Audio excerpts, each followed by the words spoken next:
O que é cidadania? Cidadania é um daqueles conceitos que é melhor entendido quando se pensa na sua ausência.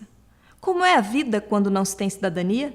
Antigamente, a forma mais comum de governo era a monarquia, com todos os poderes concentrados no rei, que era soberano, ou seja, aquele que tinha todo o poder sobre um povo. Isso era tão forte que houve um rei na França, o Luís XIV, que disse: "O Estado sou eu". E ele tinha razão. Naquela época e com aquele tipo de governo, a relação entre governante e governados era totalmente desigual. Os governados eram apenas súditos, e o significado dessa palavra é aqueles que estão sob a vontade de outro. Então, a vontade do rei era a lei. Aos súditos só cabia obedecer a ele, ao rei, que teoricamente sabia o que era melhor para todos. Essa situação só começaria a mudar com dois importantes momentos históricos já no finalzinho do século XVIII. A Revolução Americana, que resultou na Declaração da Independência dos Estados Unidos, e a Revolução Francesa.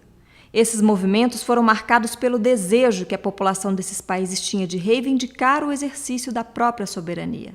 Por isso mudaram a história da humanidade e deixaram uma herança muito importante em forma de valores, ideais, tradições e documentos, como a Declaração dos Direitos do Homem e do Cidadão, produzida pelos revolucionários franceses. Nesse famoso documento são afirmados vários direitos das pessoas, direitos que não dependiam de quem estava no governo e dos quais nem a própria pessoa podia abrir mão, como o direito à vida, por exemplo, e por isso são chamados de inalienáveis. Não é à toa que a expressão cidadão aparece no título dessa Declaração de Direitos. Ser cidadão é bem diferente de ser súdito. O cidadão também vive debaixo de um governo, mas a sua obediência ao governante e às leis tem como contraponto o respeito aos seus direitos. Não há cidadania quando só há deveres a cumprir, como era o caso dos súditos, mas também não há cidadania só com direitos. Por isso dizemos que a cidadania é uma construção coletiva, onde cada um deve cumprir seus deveres perante a comunidade e o Estado, além de contribuir para que todos possam cumprir os seus. Assim se constrói uma comunidade forte, uma comunidade política. E esses valores, quando incorporados à cultura de um povo, se tornam um patrimônio coletivo. Veja um bom exemplo disso. A nossa Constituição atual, aprovada em 1988, é chamada de Constituição Cidadã. Isso porque nosso país havia saído de um período em que vários direitos civis e sociais tinham sido restritos. As pessoas que elaboraram a Constituição, os constituintes, representando todo o povo brasileiro, acharam por bem recuperar esses direitos, acrescentar outros e deixar isso registrado em nossa lei maior.